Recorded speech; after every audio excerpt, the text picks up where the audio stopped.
अडानी की कंपनी की वित्तीय अनियमितताओं की जांच जेपीसी से और सुप्रीम कोर्ट की निगरानी में कराने एवं गौतम अडानी का पासपोर्ट जब्त कराने को लेकर आज यानी मंगलवार को आम आदमी पार्टी के कार्यकर्ताओं ने सेठ दामोदर स्वरूप पार्क में धरना प्रदर्शन किया। उसके बाद राज्यपाल को संबोधित ज्ञापन जिलाधिकारी कार्यालय में दिया। इस दौरान आप पदाधिकारियों ने बताया कि भारत इस समय प्रधानमंत्री मोदी और अडानी की मिलीभगत से किए गए इतने बड़े वित्तीय घोटाले से स्तब्ध है और देश में आर्थिक स्थिति बिगड़ती ही जा रही है। पिछले कुछ दिनों से देश के करोड़ों नागरिकों का अडानी की कंपनी में 11.5 लाख करोड़ रुपया डूब गया, जो उन्होंने अपने खून पसीने से बचत कर निवेश किया था। अडानी का ये घोटाला पकड़ा गया तो अडानी ग्रुप ने कहा है कि ये देश पर हमला है, लेकिन हिंडनबर्ग ने तो अमेरिका, जापान और देशों की कंपनियों का घोटाला भी उजागर किया। फिर उन देशों के उद्योगपतियों ने ये नहीं कहा कि ये उनके देश पर हमला है, और अगर ये देश पर हमला है भी तो देश के प्रधानमंत्री मोदी को जरूर बोलना चाहिए, लेकिन वो खामोश बैठे हुए हैं। देखिए,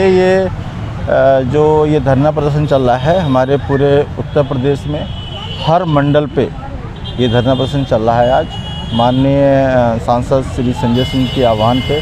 और वो मुद्दा ये है कि देश में जिस प्रकार की अडानी ग्रुप ने लूट करी है, अपनी 35 फर्जी कंपनियां दूसरे देशों में खोलकर उस कंपनियों के थ्रू जो काला धन था उससे अपने ही शेयर डेवलप किए हुए शेयर, अडानी ग्रुप के शेयर को उस कंपनियों से ख़रीदा।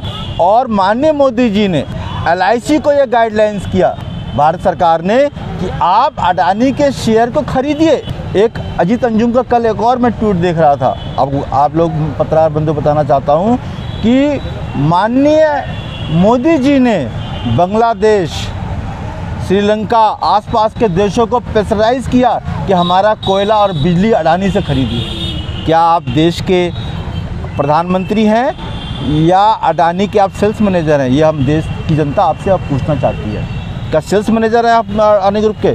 और उस बात को माननीय संजय सिंह जी ने पूरी दमदारी से, वो डरने वाला इंसान नहीं है वो उन्होंने कहा जनक इस पे कुछ भी कर देंगे हम लोग। मैंने कहा बहुत ही, अब आपके भैया आपके साथ आपका खून गिरेगा तो हम आपका पसीना गिरा तो हम खून गिराने को तैयार बैठे हुए हैं यहाँ पे लोग। उन्होंने कहा कि अडानी कोई भारत नहीं है और न ही भारत से कोई अडानी है, लेकिन देश का दुर्भाग्य कि प्रधानमंत्री मोदी सिर्फ अडानी से अपनी दोस्ती निभाते रहे और देशवासियों के साथ विश्वासघात किया। जनता ने ये पैसा अडानी की कंपनी में SBI, पंजाब नेशनल बैंक और SIC के माध्यम से निवेश किया था, लेकिन पैसा डूबने के बाद अब मोदी जी खामोश हैं, क्योंकि उन्होंने देश के सारे संसाधन एक व्यक्ति गौतम अडानी को दे दिए, जिसमें रेलवे, एयरवेज, कोयला, बिजली, पानी, सड़क, स्टील, तेल, सीमेंट, गैस इत्यादि शामिल हैं। राष्ट्रवाद की आड़ में अडानी मोदी अपना भ्रष्टाचार छुपा नहीं सकते। अडानी दुनिया के 2 नंबरी का अमीर बनने के बाद भी वो भारत के टॉप 15 टैक्स पेयर की सूची में नहीं है। आखिर किसकी मेहरबानी से? अडानी और उनके भाइयों ने मिलकर 35 फर्जी कंपनियां खोलकर देश के साथ फ्रॉड किया है।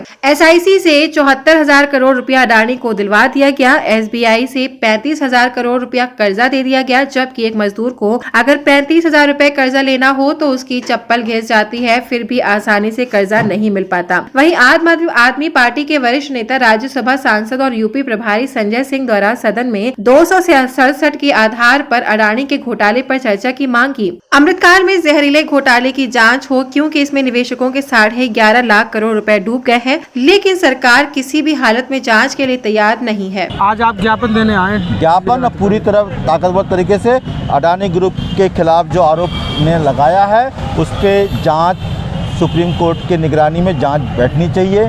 इनकी कहाँ ED कहाँ है, CBI कहाँ है? अब कहाँ चली गई ED की CBI? खाली विपक्ष के नेताओं के फर्जी मुकदमे डाल के आप उनको जेल भेजने का और मकान गिराने का काम उनका करते हो आप।